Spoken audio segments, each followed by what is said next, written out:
Hi, I'm Andy Curtis from knifeandhandtohandcombat.com, and today I'm interviewing Chris Graham. Chris Graham, for those of you who don't know, is one of America's top government consultants. He's one of the most sought-after guys out there for firearms training and tactics. And he's also the creator of 3010 Training. And he, by the way, is the editor-in-chief of Counterterrorism magazine. So here we're going to interview him a little bit. He's going to tell us about his 3010 Training, which just recently came out. And let's hear it from Chris. One of the things that I want you to kind of communicate to those out there who are watching at home, we know that you came up with 3010. We know that you're a top government consultant. But tell us a little more about yourself so we have an understanding of where you're coming from with this great training concept. Sure, I appreciate that. Let's see, I started out as a Marine, career Marine. I started out as a port observer, spent some time in Force Recon, was fortunate enough to be a founding member for the Marine Corps Anti-Terrorism Battalion.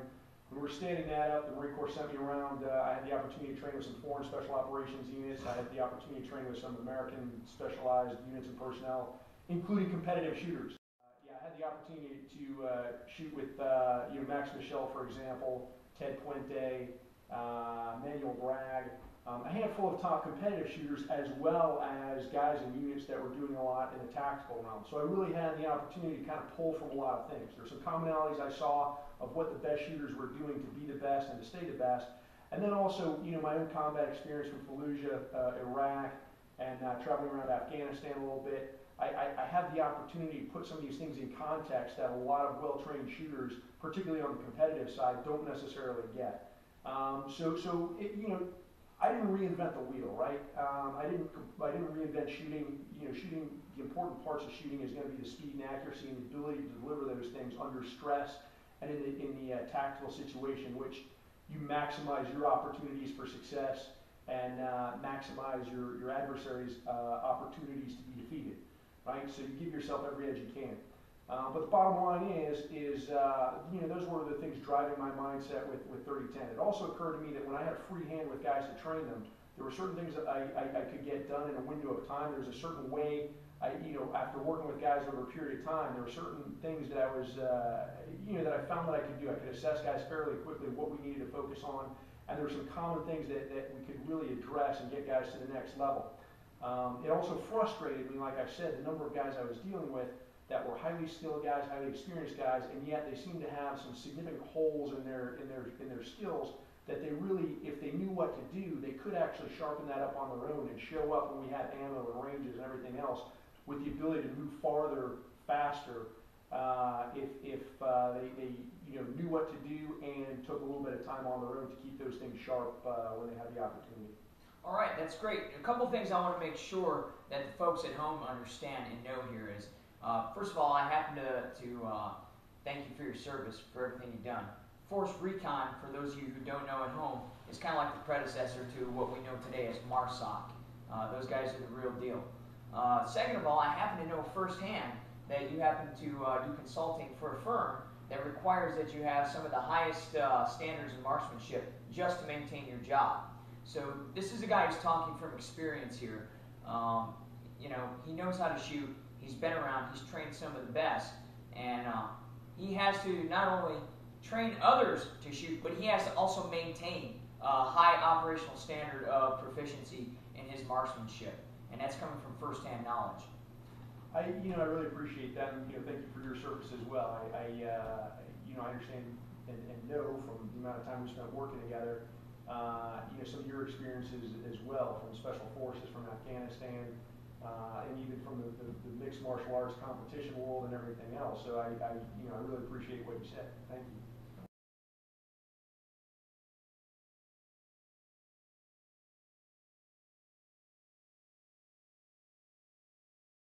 All right, so I got to get this out of the way because it blew my mind when I first found out that you were the editor-in-chief of Counterterrorism magazine. Yeah. Because I had actually seen that magazine before, and then I meet Chris. And he happens to just bring it up, nonchalantly in conversation because we were actually living together in an apartment at the time. Not in a gay way, for those of you at home. It was a professional way, I swear.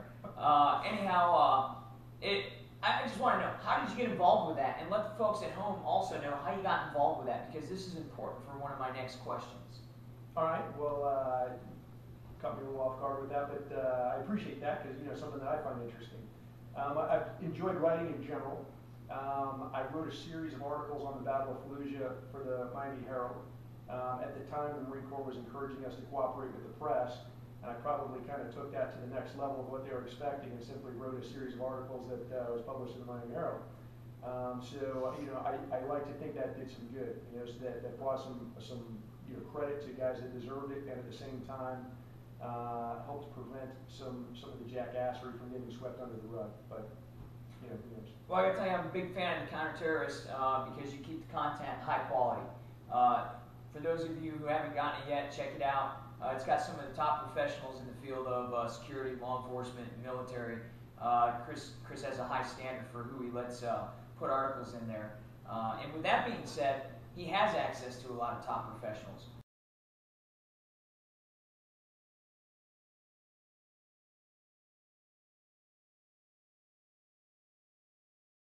Would you say that between the counterterrorists and your consulting job that you have for the United States government, that you have access to probably some of the top professionals in your field? Yeah, I definitely agree with that, and that's really one of the reasons why I feel so fortunate to do what I do. I mean, I kind of follow this path because I'm doing work that I find interesting, stuff that I believe in. And after I left active duty with the Marine Corps, this is really kind of a great world for me to live in and work in, because now I get the opportunity, on a certain day I can shoot with some guys that maybe have a Navy Special Warfare background, guys that maybe, like yourself, have an Army Special Forces background, guys with foreign special operations experience. So for me, a guy that's interested in tactics, a guy that's interested in some specific tactical skills, it's just a great opportunity where I can pick the brains of guys from different communities in a way that I never could when I was on active duty, or at least to a much smaller degree.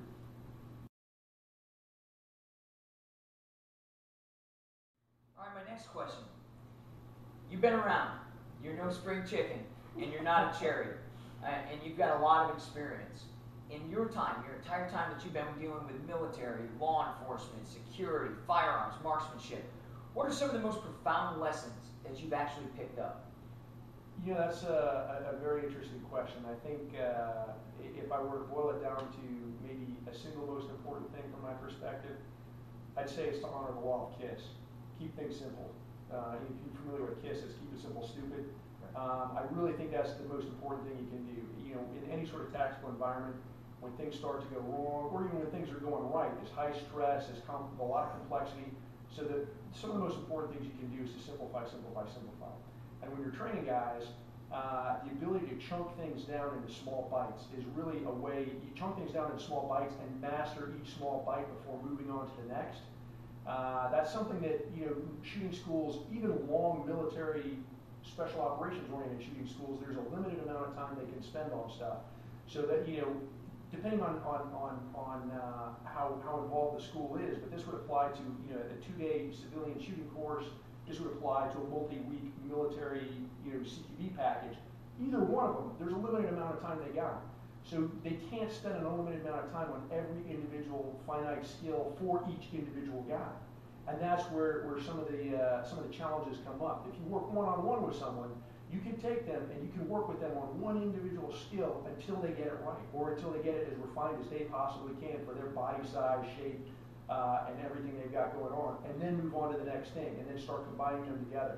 That's a luxury that really no schoolhouse has, unless you're working one-on-one with somebody. Bottom line is, that's maybe one of my most profound takeaways, is keeping things simple and chunking them down to the smallest piece possible, mastering that, and then adding something else to it. So ultimately, some of those high-speed skills and drills really isn't necessarily a high-speed drill. It's just somebody that's really refined the basics to a high level, to a high art form, to a high level of efficiency. I got to tell you, as somebody who does hand-to-hand combat and mixed martial arts, a lifelong practitioner of the martial arts, I have come to the same exact conclusion that you're coming to. We just don't have the time when we run these courses that are fast and furious to build those individual skills. And that's one of the reasons that I like Chris's 30-10 so much. It keeps it simple, stupid, and it breaks it down to digestible bits that anybody can just pick up and master over their own time, because and that's really the point, is somebody can go back and they'll deconstruct their shooting skills and rebuild from the bottom up. When they hit a sticking point, they can stop right there and spend as much time on that little piece as they want to, with videos that are very close up of some of the key parts of what they're doing, photos that are close up of some of the key parts of what they're doing, a detailed written explanation of what they're doing. And the bottom line is when they hit that sticking point, when they hit something that they're not quite a master of, they can hit that, they can do that lesson as many times as they need to before they move on to the next stage. No schoolhouse can really afford to do that. I love it for that right there. So this brings me to my next question. I know a lot of guys that are in our unique career field are starting to use 30-10. Yeah. I know a lot of law enforcement guys are starting to use 30-10. But if I'm not mistaken, you're now marketing it to the general public. Yeah, that's exactly right. And it's it's an interesting thing. Number one, obviously there are many concealed carry holders out there. Number two, I think you and I both share a belief that the government isn't somebody's parents, and individual citizens are not children. Citizens are responsible for themselves. So a sane, healthy person that respects the law and legally owns and possesses a weapon and can safely possess and operate that weapon, I absolutely want them to have the highest level of proficiency with their pistol that they can possibly have. That's respectable. Now let's talk about something that happened just the other day. Chris and I were out of the range. Chris was sighting in some of his own firearms, and then before we were leaving, he said, "Hey, I want to do the 100-yard challenge." And I guess he kind of took me a little off guard, because I wasn't familiar with the 100-yard challenge. Basically, it's engaging a target, a man-sized target, a steel target, from 100 yards with a Glock 19 or a hand pistol. And it sounds pretty steep. It's a pretty difficult feat to attain. And I got to tell you, when Chris said he wanted to do that, I was ready to back out, because having shot before at 100 yards and not being successful, I didn't really want to show my butt in front of Chris. And I told Chris, said, "Hey, I'm not really good from 100 yards." So Chris sat me down, and he went over some tips and pointers, really less than 5 minutes. And I'm not exaggerating this. It was less than 5 minutes. I would even be doubtful if it was more than 3 minutes. Some things that were really basics and fundamentals that I had known, but it just didn't click to me, because for some reason I thought it would change over the distance between 25 yards to 100. And first shot, 100-yard hit. It was the first time in my career that I had successfully engaged a target from that distance with a hand caliber pistol. So I got to tell you, I'm pretty impressed with that. But I've been doing this for a while, and I'm not a bad shooter, because I have to maintain a high standard of proficiency just to have my job. So what are the results going to be for the average Joe or Jane? All right. Well, first, let me say thank you for the flattering comments there. The important part of that is you made that shot. I didn't, so the credit belongs to you. The conversation we had, really, I wasn't sharing something with you you didn't already know.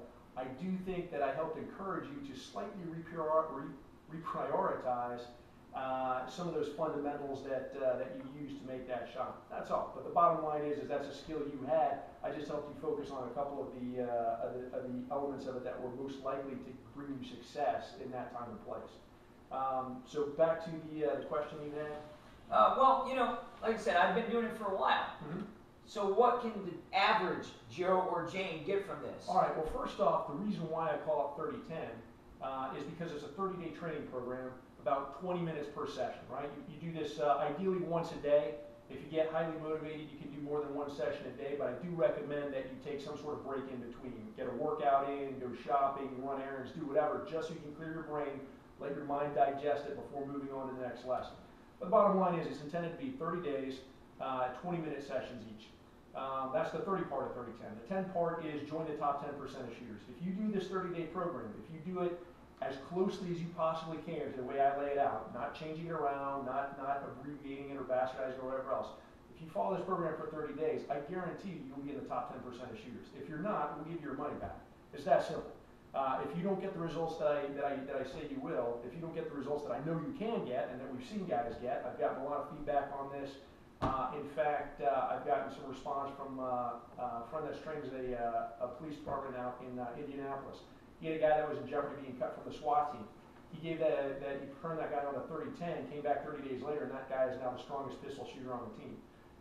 So guys are having really good results with it. And again, it's not magic. I simply put together something that has a very logical flow that builds things up from the basic to the more advanced, and walks guys through it. So bottom line is, if you can put in 20 minutes a day for 30 days, I guarantee you'll be in the top 10% of shooters. And if not, let me know when you get your money back.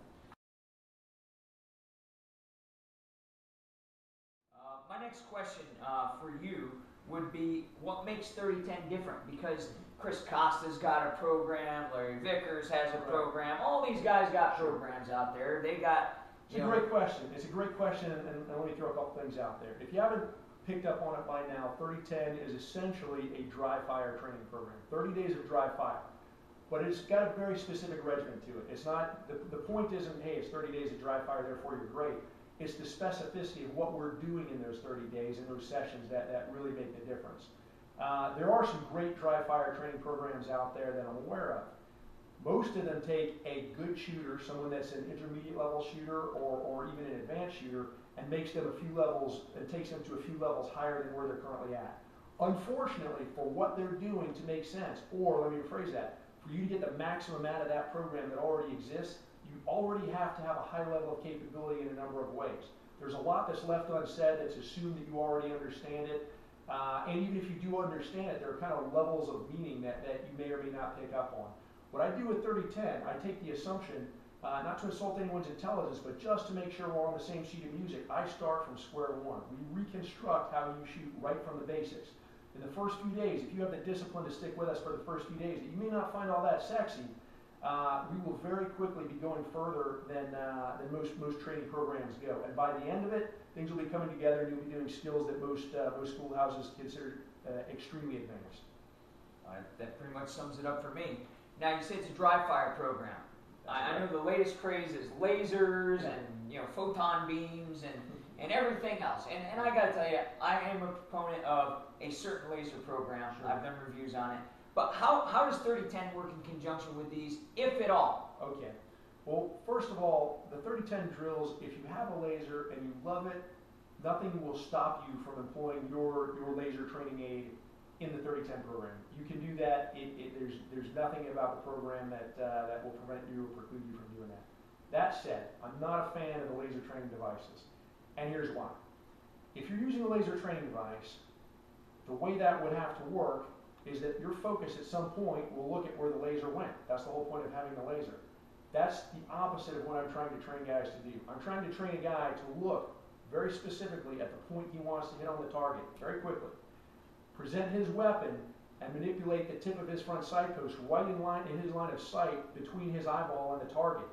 One time his eye is focused on the target, the next moment his eye is focused on the tip of his front sight post, and then he's making that shot whenever he's ready to make that shot. Those are the only eye transitions I want. I want that level of efficiency. Eye on the target, eye on the front sight post, shot is broken as soon as you're ready to break the shot. If you've got a laser, you've got to focus from the target. Somewhere in there, hopefully you're looking at the front sight tip, because that's the point of this whole thing.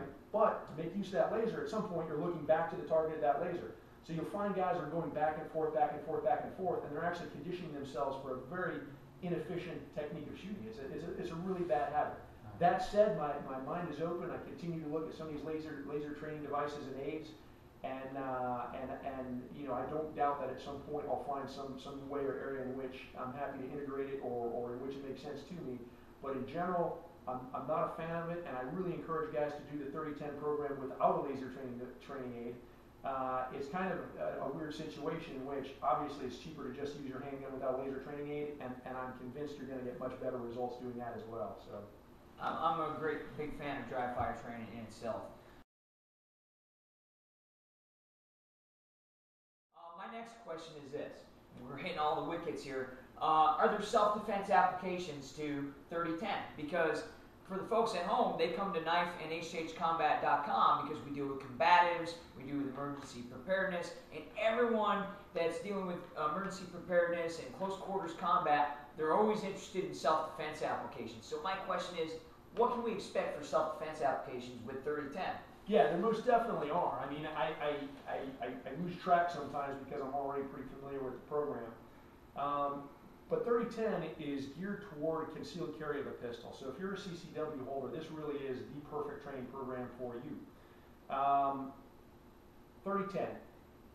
Over the course of that 30 days of training sessions, if you follow it closely, you will get over 1,000 perfect dry fire shots. Wow. That's really the goal of this thing, is that you spend 30 days, remove yourself from live fire training. Over a 30-day period, you get 30 perfect dry fire shots in there, and then you return to live fire training as a much more precise shooter. Now here's the thing, two things. Number one, if I simply had a guy do 1,000 perfect dry fire shots, he would get bored out of his mind and not do it. Number two, if I simply had a guy doing 1,000 of the exact same dry fire shots, I'm wasting training time. So what I did, each session involves some tactical training skills as well. So you start out with some drills that are very basic, that are really focused on isolating different pieces of marksmanship, isolating different pieces of draw stroke, combining them for a full draw stroke with perfect dry fire shots. And then very quickly after that, we get into tactical drills that involve everything from shooting on the move, shooting moving targets, shooting in reduced light, shooting with low light, using white lights in different ways, use of cover, shooting from seating, shooting kneeling, shooting prone, a whole wide range of tactical skills. Really, I do everything I can to train an individual guy to have every element of close quarters battle skills he can have for a one-man show. Obviously, CQB is based on team-level operations, and that's an additional animal. But I'm setting you up, number one, to have the skills so you could integrate into a team, and number two, so you hone your own skills so you are as good as you can possibly be. Now, as a one-man show for your own self-defense, or if you happen to be a patrol officer that normally works alone, something like that, absolutely ideal. Well, I gotta say, that's absolutely ideal for the folks at home too, because not everyone who comes to knifeandhhcombat.com is law enforcement, security, or military. There's a lot of folks at home who are just looking for something that they can use for their own personal defense. Absolutely. So for your own use in your own home, if you keep a weapon in your vehicle, however you envision defending yourself, if a pistol is part of that plan for your self-defense, then by all means, this will help you become a much more proficient shooter, this will help you become a much safer shooter, and this will help you become much more tactically sound. You will definitely have an advantage over, like we said earlier, 90% of shooters out there, to include law enforcement officers and military personnel, if you have the self-discipline to go the full way through the 30-day program. Mag changes, dry nips, all those are in there. Combat reloads, tactical reloads, Awesome. Immediate action, remedial action, injured hand drills where you're firing Awesome. with either hand, operating the weapon with either hand, different types of holsters, different configurations of holsters, as well as some of the thought process behind why you may or may not want to do certain things. Right? I assume you're a big boy, you'll make your own choices, but I do weigh in with some of the experience I've had and what I've observed from high threat regions around the world and working with some highly skilled guys. I simply throw in some observations I've had from all that, so you can integrate that in your own life and decide, your own concealed carry for your own self-defense. Does that make sense there as well? And if not, by all means, you're an adult, make your own choices. Saying big boy, but there's some ladies out there too that I know are packing heat. So my question is, can the ladies get some out of this too? Oh, absolutely. In fact, there's some of the best students for this, right? They often come into this with fewer preconceived notions than the guys do, and as a result, they can go a whole lot further, a whole lot faster. So for women, women may be some of the ideal candidates for this. Particularly, another feature of this, one of the benefits of 3010 that I thought of when I was turning this from something that I wanted to use for some of the professional guys I trained to the commercial market, that I really haven't mentioned or hyped anywhere else, but since you asked me the question, is the benefit of privacy. Right? One of the single biggest inhibitors of guys' skill is their embarrassment to get out and shoot in front of other people. Right? I'm going to let you know a little secret. One of the reasons why a lot of cops aren't better shooters than they are is because they typically, there are a lot of exceptions out there, so if you're the exception, I apologize. But a lot of cops will refuse to go out and shoot against competitive shooters because competitive shooters will typically do much better than they do, and they want to preserve the mystique that as a law enforcement guy, they're the greatest shooter in the world, or whatever else. And that applies the same to military guys, special operations guys. The number of guys out there that won't shoot with other people, that won't shoot with civilians, or won't shoot with whomever because they don't want people to see how they shoot, not because it's a secret, clandestine thing, but just because they prefer to preserve the mystique that they're awesome, is high. So one of the benefits of 3010 is the ability to do this in the privacy of your own home. If you're a private citizen, you don't have to announce to your family, you don't have to announce to your brother-in-law, you don't have to announce to the world that you're undergoing this training program. Knock it out in 30 days on your own, and then return to whatever normal live fire training you do after that. You'll simply come back at a much higher level of skill and proficiency, and you really didn't have to go out in front of anybody and necessarily do stuff that maybe you're a little shy about letting the world know that you're into firearms training or whatever else. It's just an element of privacy that seems to be kind of a side benefit of the whole 3010 training concept. Awesome. All right, so I got to ask this question. You and I have known each other for a while. We work together quite often. I've written for you. So we're kind of on an intimate level. Not the way that it came off, but as an intimate friend level, we know each other very closely. So my next question is, you know what my endeavors are, I know what your endeavors are. I gotta ask the question. Yeah. When are we gonna do a collaboration of 3010 and knife and HH combat? Hey man, I appreciate you asking that because I've been planning the same thing. So for me, I guess the answer to that is TBD. I completely want to do it, and it's just a matter of when we sync up these schedules and come up with the exact right way to do it. Because I know you see this the exact same way I do. I don't want to waste your time. You don't want to waste anyone's time. We're not going to waste your money. So when we put this thing together, it's going to have to be something that surpasses anything that's already out there. That's the only way I'm going to do it, and I know that's the only way you're going to do it. It's going to happen, folks. Just keep posted. All right, my last one right here. Do you have any last words for the folks who are sitting there at home watching us have this interview right here and right now? Yeah, well, guys, I appreciate your attention. Thanks for tuning in and paying attention to this. I hope what I'm saying makes some sense to you. It's an opportunity 3010 is an opportunity to sharpen yourself up. Andy's training is also an opportunity to sharpen yourself up in a couple of complementary ways. Bottom line is you got nothing to lose. Try it out. If you don't agree with me, if you think I'm off my rocker, or if you think I'm just exaggerating or whatever else, when you're done, go through the whole 30-day program. And if you didn't get mind-blowing results, then just let us know and you get your money back. All right, Chris, we're going to get ready to cut out of here. But before we go, I know you want to communicate with those folks at home. I know you want to let them know where they can get their hands on 3010. So if there's anything you want to let them know, how they can get on 3010, let's do it right now. Yeah, absolutely. I appreciate that. If you go to www.chrisgrahamauthor.com, that's CHRISGRAHAM, like a graham cracker, author.com. There's a website there that you can take a look at. You can see a number of things about the 3010 Pro pistol and whatever else we got going on. So I appreciate it, man. That ought to hook you up. Cool. Chris, thanks a lot for coming on today. For you folks at home, keep posted because we will do a collaboration here. I believe in 3010. I know Chris very well. I've seen the results of some of his training. It's no bullshit, okay? He's not blowing smoke up anybody's butt. It's the real deal. So until next time, guys, cheers.